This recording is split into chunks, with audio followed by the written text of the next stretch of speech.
Okay, everybody, here I am. This is Julian from Lara Farms, and we are at a place called Trec, and we are near the White Sapote tree collection, and we are near a tree right now that was planted in 1975, and it's called the Campbell variety.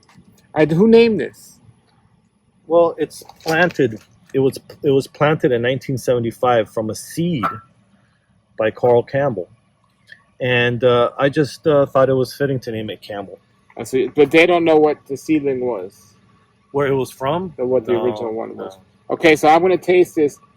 Julian's been talking about this a long time, and he likes it so much. He says it's the best he's ever tasted, and he actually is propagating this and selling these in 1 gallons. He has them now. So this is my first one of this supposedly the best you've ever tasted, and you've tasted a lot. So here we go. And I've tasted a lot of Might white be one Sapote. of the best fruits I've ever tasted. Wow, wow. No bitter aftertaste. No tartness at all. The only thing is a big seed, right? Yeah, there's seeds in there. Juicy. Wow. Flan? Does it taste like flan, like caramel? That was a big seed, but wow. Now, amazing. How easy it is to graft this if you had the budwood onto an existing white Sapote. Are they pretty easy to Well, do? you just top work it. That's just like anything else, and they're pretty easy with some buddy tape. Wow. It was worth it. And you have them on your website, right? Yeah, from time to time they sell out quick, but I'm always making them, so they always come back on. I'd have to agree. It's the bomb. Amazing. Let me tell you, it just knocked me off my feet when I first tried it.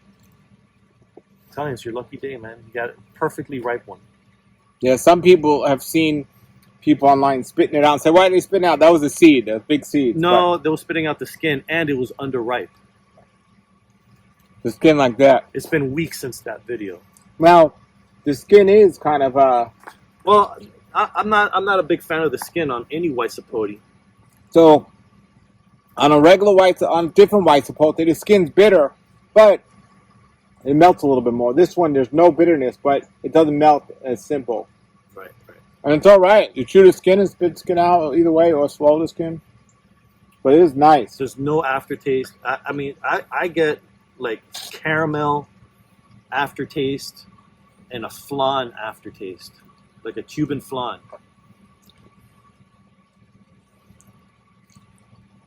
Vanilla.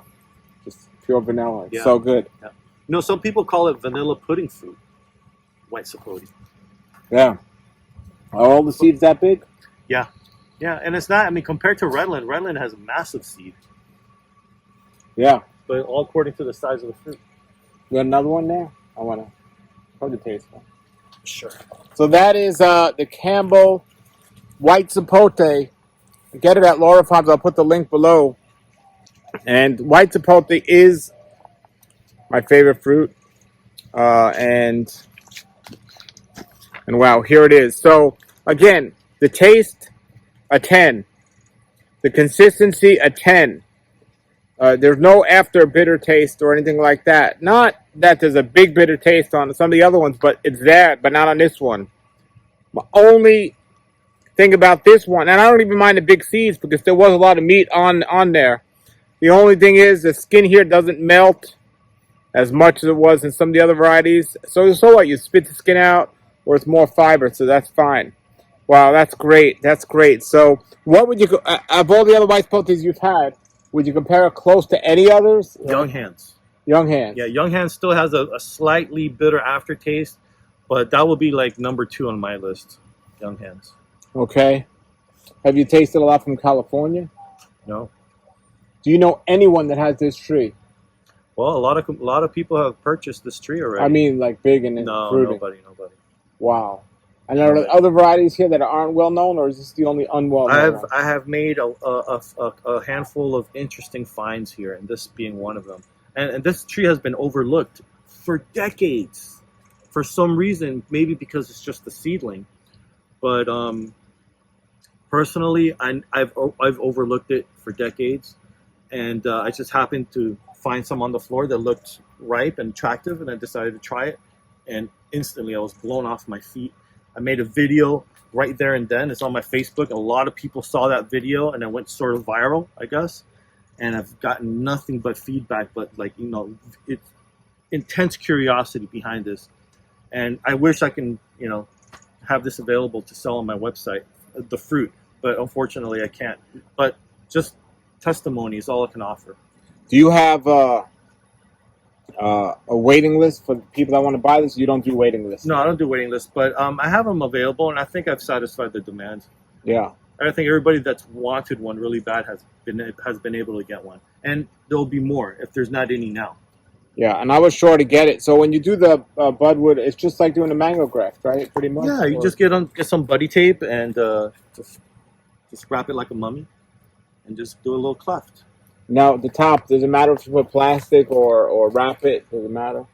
On the top? Yeah, some people like put the top of it in a plastic bag to keep it dry, but some people wrap it. Does that matter? Right, wrapping it with buddy tape will be the easiest way. Okay. Okay. Well, that's amazing. Now, on some of these white sapote, I don't know if they're here or just the ones, there's like a bug that looks like almost bird poop that eats the leaves. Have you heard of that? It's a calipeter. Yeah. And they have a really good disguise. It looks like bird poop. But they love, there you go. But they love the white sapote leaves. Let me tell you, it's not just them. The garden snails love eating the tender white sapote leaves and calipiters. They're delicious. They just love it. Are there any known diseases for white sapote, like a common or not? Not really, just leaf-eating insects. Now, these don't grow. These do grow in a colder environment because they grow in California, different varieties, though. Yeah, they're related to citrus. And they are related to citrus. That's amazing. What about the citrus? What is the citrus greening or something that we can't do citrus here? But these trees don't have any issues with things like that. No. Wow. Wow, and it's like doesn't even have any relation to citrus in the way it looks or tastes, but still, how are they in the citrus family? That's amazing. It is. Wow. So Campbell White Saporte, I recommend all. You have like four different varieties on your website. Yeah, I got Young Hands, Redland, McDill, Densler, and Campbell. So I think that's 5. Yeah.